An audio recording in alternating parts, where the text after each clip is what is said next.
Shalom, shalom. First and foremost, I want to give all praises, glory, and honor to Yahweh Bahasham, Yahweh Shai Bahasham, Racha Kodash. Double honors to the apostles and elders of Great Millstone. Salutations, much love and respect to you, Akim, out there pushing this word out in truth and sincerity. Now, this is going to be an exhortation, an upliftment to brothers to let them know that Yahweh Bahasham, Yahweh Shai is with us. Okay, and the angels are our personal bodyguards. Okay, so this is to build up your faith through the spirit and power of Yahweh Bashem Yahweh Shai. He wanted this to come out. And what you see on the screen is some grimy individuals. All right, some gremlins, if you will. All right. And the men of the Lord are not going to be overcome by gremlins or any random Edomite or random heathen that's going to take us out just randomly because of some beef that somebody had or we look like somebody. That's not how the men of the Lord go out. All right. When you read the scriptures, do men of the Lord die? Yeah, they do die, right? In the flesh. But why do they die in the scriptures? When you see a man of the Lord dying or being put to death, why is he being put to death? For the words of Yahweh Ba'ashem Yahweh Shai. Point blank, period. Why was were the three holy children, right, Shadrach, Meshach, and Abednego, put into the furnace of fire? For the words of Yahweh Ba'ashem Yahweh Shai. Yahweh Shai, why was he crucified? For the word. Peter, Paul, James, John the Baptist. That was all for the witness of Yahweh Shai and the understanding of the word. Okay? The reason they were putting the prophets to death, it wasn't because the prophet looked at them wrong and they just randomly got mad and stabbed the prophet. No. It was because what? It was because the prophet was pushing the word out, and that was his way of going out, and he went out in a glorious fashion because he was praising the name of Yahweh Bashem Yahweh Shai. The death of the righteous is not the same as the death of the wicked. You have to understand this. And really, there's no death if you're of the righteous. So you don't have to worry about no grimy dude trying to come after you, and whoever needs to hear this is going to hear this. You know what I'm saying? I'm doing this for brothers. Okay, there's a reason I'm doing this, but ultimately it's the spirit of Yahweh Ba'ashem Yahweh Shai. You have to understand this. The men of the Lord don't just perish from random acts of violence. Okay? Now, if the scriptures say if the righteous put his hand to do wickedness, then he'll get it. Okay? What's example? Josiah. He was going against the will of the Lord. Okay, he was being foolish. He was not being spiritual. Okay. Now let me start this off with Psalms, the 17th chapter and the 7th verse. It says, "Shew thy marvelous loving kindness, O thou that savest by thy right hand, them which put their trust in thee from those that rise up against them." So the Lord is going to put what? He's going to put his right hand forth, which is Yahweh Shai, to deliver us. So you don't got to worry about none of that, man. You don't have to worry about any of that whatsoever. Okay? Keep me as the apple of thine eye, of the eye. Hide me under the shadow of thy wings. From the wicked that oppressed, from the wicked that oppress me, and from my deadly enemies who compass me about. You see? They are enclosed in their own fat, with their mouth they speak proudly. They have now compassed us in our steps. They have set their eyes bowing down to the earth, like as a lion that is greedy of his prey, and as it were a young lion lurking in secret places. Arise, O Lord, disappoint him, cast him down, deliver my soul from the wicked, which is thy sword. Okay, so the Lord can even use these little wicked minions to be his sword at a point in time to take out other wicked niggas. You see? But at the end of the day, the Lord is protecting the righteous, and they're gonna fall into their own snare. So you don't have to worry about that. Okay? This is Psalms 27 and verse 3. It says, "Though an host should encamp against me, my heart shall not fear. Though war should rise against me, in this will I be confident." One thing have I desired, O Yahweh, that will I seek after, that I may dwell in the house of Yahweh all the days of my life, to behold the beauty of Yahweh and to inquire in his temple. Now, when King David was going to war, he went to many wars, many battles, many battles, heated battles. And he came out of all of them without being put to death. Why? Because the Lord was with him. Scriptures speak about how he jumped over a wall, a chariot picked him up in the midst of battle and brought him to safety. Well, that's the wing of the Lord. That's the wings of the Lord, those chariots. You see? So you don't have to when you're in a heated situation, all you have to do is trust in the Lord. That's all you have to do. For in the time of trouble, he shall hide me in his pavilion. In the secret of his tabernacle shall he hide me. He shall set me up upon a rock. Okay, you have to believe this.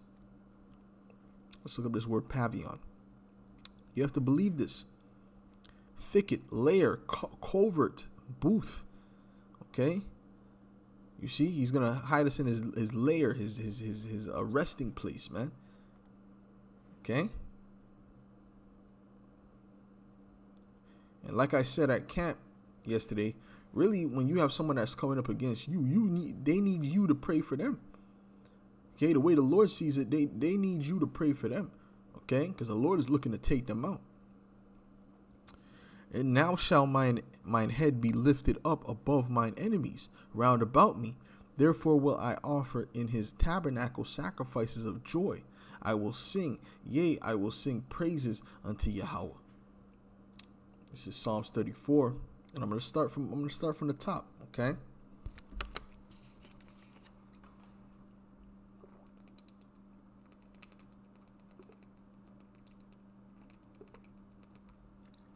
All right, and these psalms are all songs to glorify the Lord. Okay, and they're also speaking of men's experiences with Yahweh Shem Yahushai. Okay, I will bless Yahweh at all times. His praise shall continually be in my mouth. My soul shall make her boast in the Lord. The humble shall hear thereof and be glad.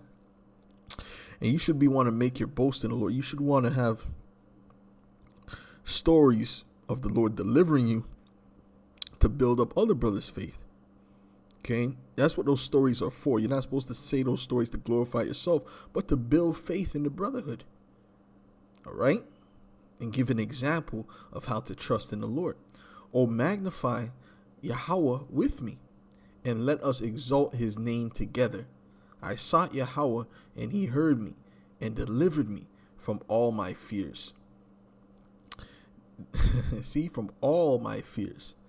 See, whether it's a dog, a cat, a piranha, alligator, whatever it may be, the Lord will deliver the ones that sought him, the ones that seek after him, the ones that trust in him. Okay, so be confident in the Lord. Be confident in Yahweh Ba'ashem Yahushai. They looked unto him and were lightened, and their faces were not ashamed. Why would the Lord confound the righteous, or someone who's seeking after him and truly trust in him, which he considers the righteous? Why would he allow them to be confounded by some wicked demons? Some random act of violence. That's not how the men of the Lord go out. They go out in glorious fashion, and it's the reason they go out is for usually when it comes to actual being put to death, it's usually because of what? I could say always. I can't think of an account where a man of the Lord got put to death for any other reason in the words of Yahweh Shem Yahushai and holding his faith. Okay? The ministry, which makes him what? A martyr. All right? They looked unto him and were lightened, and their faces were not ashamed. This poor man cried, and Yahweh heard him and saved him out of all his troubles. Now, when it says a poor man, doesn't necessarily mean he had to be homeless. No. All that means is that he had to be poor of spirit, because the Israelites are poor of spirit. You got rich Israelites that are still poor. Okay, they're poor in spirit. They're the lowly. Okay, they're trodden down. They're looked down upon. They're humble. You see?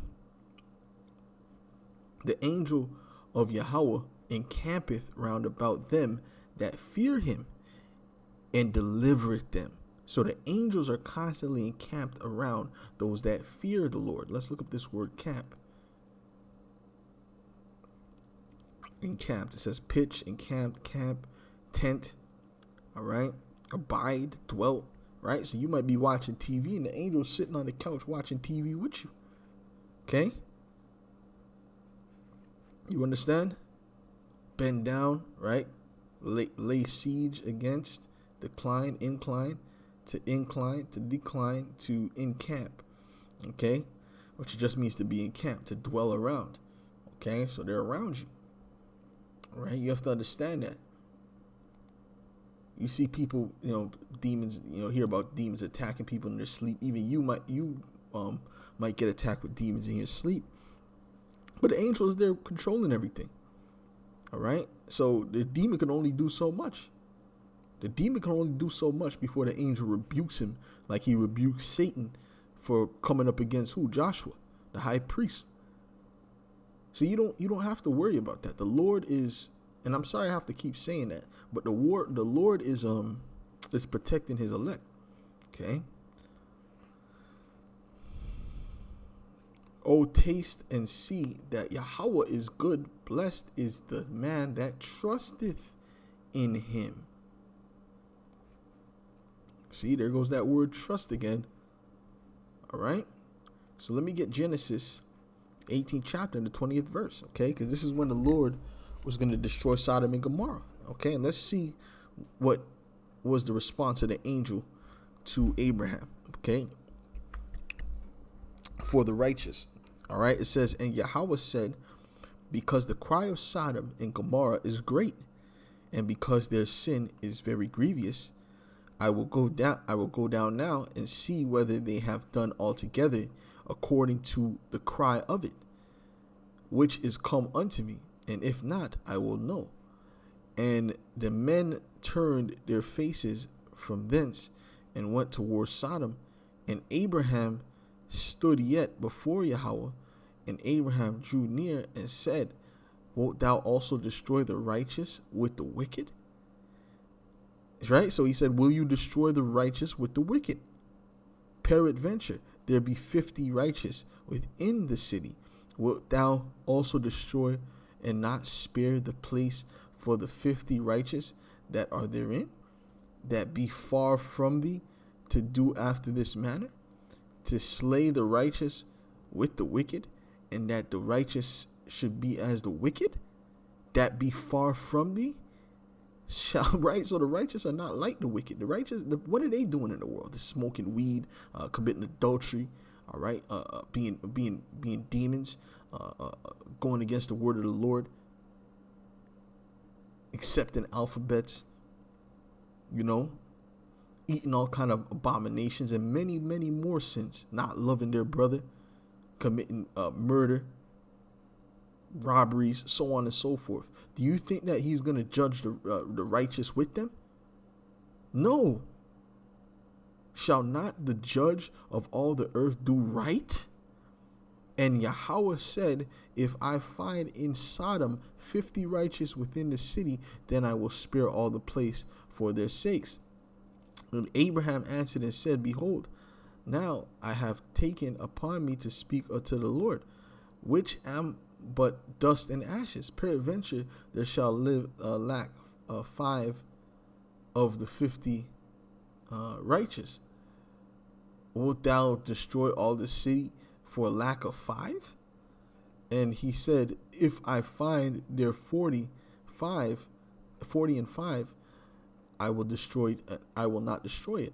And he spake unto him yet again and said, peradventure there shall be 40 found there. And he said, I will not do it for 40's sake. And he said unto him, Oh, let not the Lord be angry, and I will speak. Peradventure there shall be 30. Peradventure there shall 30 be found there. And he said, I will not do it, if I find 30 there. And he said, Behold, now I have taken upon me to speak unto the Lord. Peradventure there shall be 20 found there. And he said, I will not destroy it, if for 20's sake. And he said, Oh, let not the Lord be angry, and I will speak yet but this once. Peradventure 10 shall be found there. And he said, I will not destroy it for 10's sake. And Yahweh went his way as soon as he had left communing with Abraham, and Abraham returned unto his place. Okay, so why was Abraham asking him that? Because he was thinking about his nephew Lot, which Lot was the only righteous one there. So Lot and his family were the only ones delivered. He didn't destroy Lot with the wicked. Lot didn't get the death that the wicked got. You understand? Because he was of the righteous. You see how that works? So the Lord is not going to destroy the righteous in the same manner he destroys the wicked. Okay? He's not. And if you're around wicked people, if you can, right? If it's not impossible, and the Lord knows, obviously, right? If it's not impossible, try to distance yourself from them. Okay? So that you don't get caught up in the judgment of the wicked. Okay? Which he knows who's the righteous. He knows how to make a separation. A man could riddle a AK-47 on a wicked man standing right next to you, and the bullets hit everyone around you except for you. Who's guiding the bullets? Yahweh Ba'ashem Yahushai. He said, a sparrow doth not fall to the ground unless what? He sanctions it. Let's move on. This is Psalms 2 and verse 12. Okay? It says, kiss the Son, lest he be angry, and ye perish from the way, when his wrath is kindled but a little. Okay, so we have to kiss the Son, which is Yahweh Shai. And what did Yahweh Shai command Peter to do? Feed his sheep. There's nothing too complicated. He told him to feed his sheep. And if you're feeding his sheep, and you're constantly feeding his sheep and doing the will of Yahweh Shai, Shai, examine yourself. Okay, you still have the knowledge, wisdom, and understanding, then the Lord is dealing with you. Okay, because what's one of the signs of a person not having Yahweh Shai Shai on their side? The oil leaks out. They don't have the oil. They cannot retain the oil. They cannot retain the truth or sing the new song. Oh, the scripture says only the 144,000 could learn the song. So as long as you have this song, the Lord is dealing with you. Okay? Blessed are all they that put their trust in him. You see that? This is Psalms 9 and 10. It says, and they that know thy name will put their trust in thee. You see, I got to put this trust out there, man. You got to be confident in the Lord, man, and the power of his might. For thou, Yahweh, hast not forsaken them that seek thee. You see that? If you're doing his work, you're seeking him. All right. If you're not doing his work and you're watching brothers do videos and this and that, you're just sitting on your couch watching. Oh, shalom, brother. Well, the Lord ain't dealing with you. Okay, because you're supposed to be doing work. The scriptures say the harvest is plenteous, but the laborers are few. So you should be coveting to prophesy. There's many people that came up over the years acting like they're about something, and come to find out, they do a disappearing act because what? They're not serious about this thing, and they don't truly fear Yahweh Ba'ashem Yahushai. So do they have protection? No, the Lord is not dealing with them, man. Pastor just did a video not too long saying you put your hand from the plow, you can't come back. You leave, you can't come back. All right? And he's always been serious about that. That's why when you come into this truth, you have to count the cost. You have to understand this is till death. This is not like a woman gets with a man in this world. I'm just not feeling it. Well, if you come into this truth and you have that attitude, well, if you're not feeling it, you'll be feeling death. Okay, and destruction. This is Psalms 25 and verse 20. It says, "Oh, keep my soul and deliver me. Let me not be ashamed, for I put my trust in thee. All right, listen, man, this is a great prayer to put up, man. Don't let me be ashamed because I put my trust in you. Because let's say let's say you have a woman, right? And there's a dude there, and the dude is beating up your woman. Just random dude is running beating up your woman. And you don't do nothing. That brings shame upon you. That puts shame on you. You understand? Because you're supposed to be the protector. Or your children. And someone just gonna put them in the car. Oh my God, I don't know what to do. And you just call the police like a little bitch. The less shame upon you. As a man, you're supposed to jump up, grab up people, chokehold, the eyeballs out the socket. So they can know, I don't want to mess with this person because, that's such and such a father. That's such and such husband. You know what I'm saying? Yeah, he don't play that. It's the same thing with Yahweh Hashem Yahushai. Okay? Let integrity and uprightness preserve me, for I wait on thee. Redeem Israel, O power, out of all trouble, out of all his troubles. Okay? So, I think the point was made. It was pretty quick. All right? It was pretty quick. But I believe the point was made. We got to put our trust in Yahweh Hashem Yahushai because he's protecting his elect. The angels are our personal bodyguards. Okay? Our personal bodyguards for those that trust in him. Okay? So with that, I give all praises, glory, and honor to Yahweh, Ba'ashem Yahushai, Ba'ashem Rakakwadash, double honors to the apostles and elders of Great Millstone. Salutations, much love and respect to you Akim out there pushing this word out in truth and sincerity. And don't worry about no grimy niggas that are going to be destroyed by Yahweh Hashem Yahushai. If they're plotting against you, guess what? The Lord is plotting against them. So with that, I'll say shalom.